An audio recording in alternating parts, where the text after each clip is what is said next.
स्वागत है दोस्तों आप सभी का अपने YouTube channel exam study Saurabh में। दोस्तों आज की इस वीडियो में हम हिस्ट्री का वो इम्पोर्टेंट टॉपिक लाए हैं जहां से ऐसा अभी तक कोई भी ऐसा एग्ज़ाम नहीं हुआ है कि इस टॉपिक से एक क्वेश्चन पूछा ही ना गया हो। तो दोस्तों ये वीडियो आपके लिए बहुत ही ज़्यादा यूजफुल होने वाली है। तो दोस्तों वीडियो पे नए हैं तो वीडियो को लाइक और हमारे चैनल को सब्सक्राइब जरूर करें ताकि जब अगली वीडियो का नोटिफिकेशन आए तो आप तक पहुंच सके। तो चलिए दोस्तों बात कर लेते हैं फर्स्ट क्वेश्चन के बारे में। फर्स्ट क्वेश्चन होने वाला है, क्वेश्चन है ब्रह्म समाज की स्थापना किसने की थी। दोस्तों आप पहला क्वेश्चन देख के अंदाज़ा लगा सकते हैं कि यह क्वेश्चन रेलवे, एसएससी, बैंक हर किसी एग्जाम में कई बार पूछा गया है। तो दोस्तों इसका आंसर हो जाएगा ब्रह्म समाज की स्थापना राजा राम मोहन रॉय ने की थी, यानी इसका आंसर हमारा बी बिल्कुल सही हो जाएगा। हमारा अगला क्वेश्चन है सामाजिक सुधार की दोस्तों ब्रह्म समाज की स्थापना किस वर्ष हुई थी।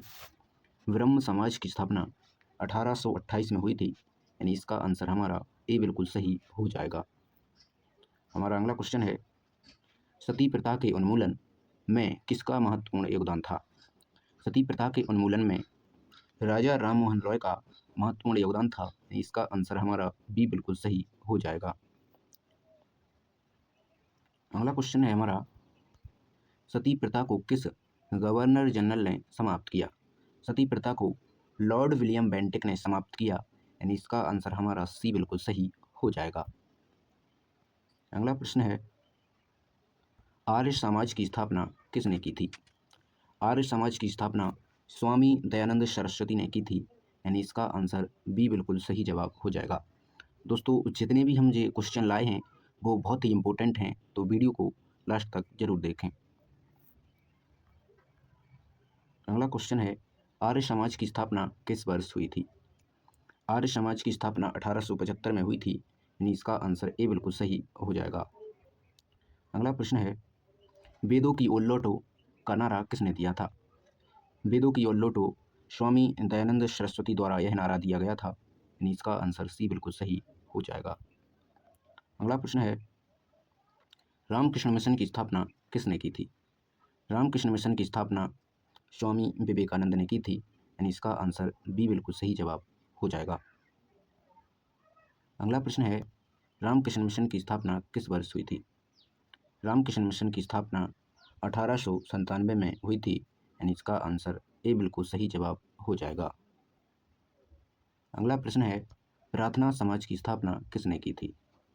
प्रार्थना समाज की स्थापना आत्माराम पांडुरंग ने की थी, यानी इसका आंसर ए बिल्कुल सही जवाब हो जाएगा।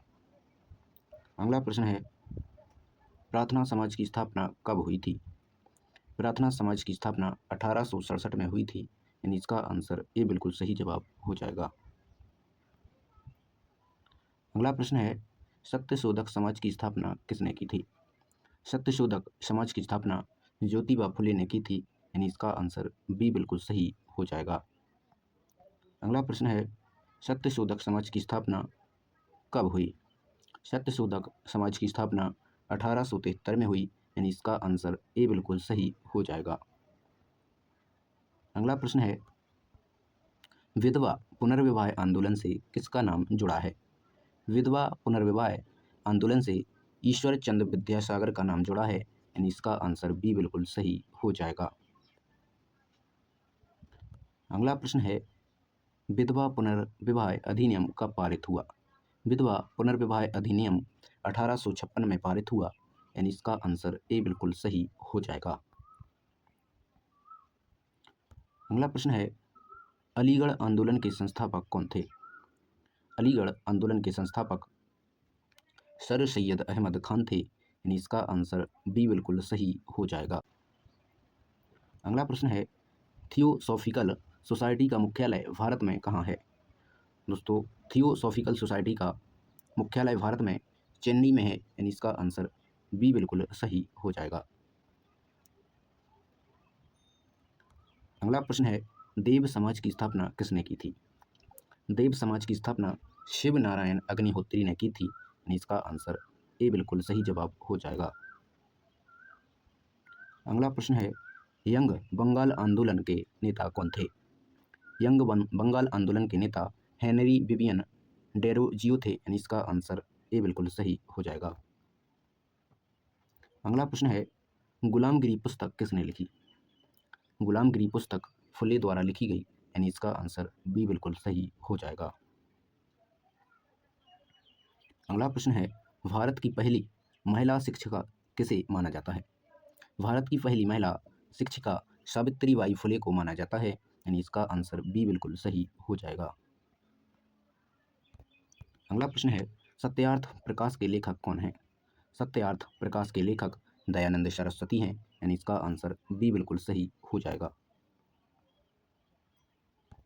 अगला प्रश्न है, रामकृष्ण परमहंस के प्रमुख शिष्य कौन थे? रामकृष्ण परमहंस के प्रमुख शिष्य विवेकानंद थे, यानी इसका आंसर बी बिल्कुल सही हो जाएगा। अगला प्रश्न है, स्वामी विवेकानंद ने शिकागो धर्म संसद में भाषण कब दिया? स्वामी विवेकानंद ने शिकागो धर्म संसद में 1893 में भाषण दिया, यानी इसका आंसर ए बिल्कुल सही हो जाएगा। अगला प्रश्न है, भारतीय सामाजिक सम्मेलन की स्थापना किसने की? सामाजिक सम्मेलन की स्थापना रनाडे ने की, यानी इसका आंसर ए बिल्कुल सही हो जाएगा। अगला प्रश्न है, विधवा पुनर्विवाह के समर्थक कौन थे? विधवा पुनर्विवाह के समर्थक विद्यासागर थे, यानी इसका आंसर ए बिल्कुल सही हो जाएगा। अगला प्रश्न है, ब्रह्म समाज का मुख्य उद्देश्य क्या था? ब्रह्म समाज का मुख्य उद्देश्य धार्मिक सुधार था, यानी इसका आंसर ए बिल्कुल सही हो जाएगा। अगला प्रश्न है, आर्य समाज का प्रमुख ग्रंथ कौन सा है? आर्य समाज का प्रमुख ग्रंथ वेद है, यानी इसका आंसर ए बिल्कुल सही हो जाएगा। अगला प्रश्न है, एक ईश्वरवाद का प्रचार किस संगठन ने किया? ईश्वरवाद का प्रचार ब्रह्म समाज द्वारा किया गया, यानी इसका आंसर ए बिल्कुल सही हो जाएगा। अगला प्रश्न है, एनी बेसेंट किस आंदोलन से जुड़ी थी? एनी बेसेंट थियोसॉफिकल सोसाइटी से जुड़ी थी, यानी इसका आंसर बी बिल्कुल सही हो जाएगा। अगला प्रश्न है, दलित उत्थान के लिए कार्य करने वाले समाज सुधारक कौन थे? दोस्तों, वह ज्योतिबा फुले थे, जो दलित उत्थान के लिए कार्य करने वाले समाज सुधारक थे, यानी इसका आंसर ए बिल्कुल सही हो जाएगा। अगला प्रश्न है, ब्रह्म समाज का मुख्य केंद्र कहाँ था? ब्रह्म समाज का मुख्य केंद्र कलकत्ता में था, यानी इसका आंसर बी बिल्कुल सही हो जाएगा। अगला प्रश्न है, आर्य समाज का मुख्य उद्देश्य क्या था? आर्य समाज का मुख्य उद्देश्य वैदिक धर्म का पुनरुत्थान था, यानी इसका आंसर ए बिल्कुल सही हो जाएगा।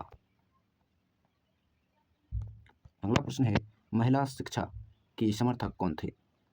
महिला शिक्षा के समर्थक विद्यासागर और फुले थे, यानी इसका आंसर बिल्कुल सी सही हो जाएगा। अगला प्रश्न है, देव समाज की स्थापना कब हुई? देव समाज की स्थापना 1887 में हुई, यानी इसका आंसर ए बिल्कुल सही हो जाएगा। अगला प्रश्न है, इंडियन सोशल कॉन्फ्रेंस से कौन जुड़ा था? इंडियन सोशल कॉन्फ्रेंस से रनाडे जुड़े थे, यानी इसका आंसर ए बिल्कुल सही हो जाएगा।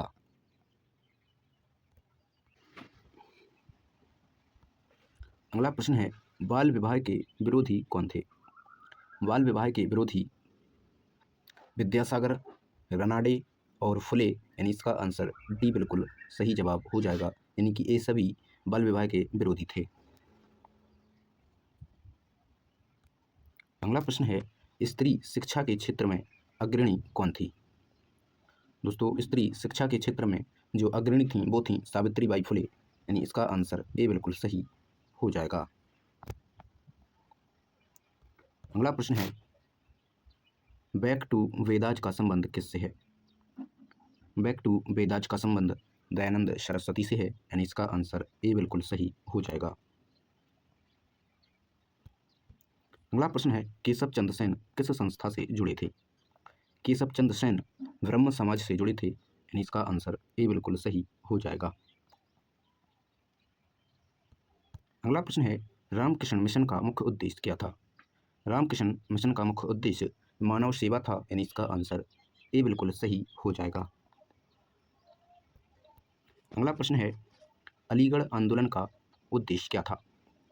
अलीगढ़ आंदोलन का मुख्य उद्देश्य था मुस्लिम शिक्षा का विकास, यानी इसका आंसर ए बिल्कुल सही हो जाएगा।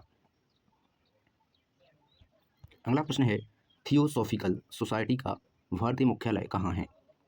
थियोसॉफिकल सोसाइटी का भारतीय मुख्यालय अड़यार में है, यानी इसका आंसर ए बिल्कुल सही हो जाएगा। अगला प्रश्न है, सुधार आंदोलन के जनक किसे कहा जाता है? सुधार आंदोलन के जनक राजा राममोहन रॉय को कहा जाता है, यानी इसका आंसर ए बिल्कुल सही हो जाएगा। अगला प्रश्न है, भारतीय पुनर्जागरण का अग्रदूत किसे माना जाता है? पुनर्जागरण का अग्रदूत राजा राममोहन राय को माना जाता है, यानी इसका आंसर ए बिल्कुल सही हो जाएगा। अगला प्रश्न है, लोकहितवादी नाम से कौन प्रसिद्ध थे? लोकहितवादी नाम से प्रसिद्ध थे, वो थे गोपाल हरि देशमुख, यानी इसका आंसर ए बिल्कुल सही हो जाएगा। अगला प्रश्न है, महिला शिक्षा के लिए पहला विद्यालय किसने खोला? महिला शिक्षा के लिए पहला विद्यालय ज्योतिबा फुले एवं सावित्रीबाई फुले ने खोला, यानी इसका आंसर ए बिल्कुल सही जवाब हो जाएगा। अगला प्रश्न है, भारतीय सामाजिक एवं धार्मिक सुधार आंदोलन का मुख्य उद्देश्य क्या था? सामाजिक एवं धार्मिक सुधार आंदोलन का मुख्य उद्देश्य था सामाजिक कुरीतियों का उन्मूलन, यानी इसका आंसर ए बिल्कुल सही जवाब हो जाएगा। दोस्तों, आपको लगा है कि वीडियो में हमने अच्छे से अच्छे क्वेश्चन दिए हैं, तो वीडियो को लाइक और हमारे चैनल को सब्सक्राइब जरूर करें।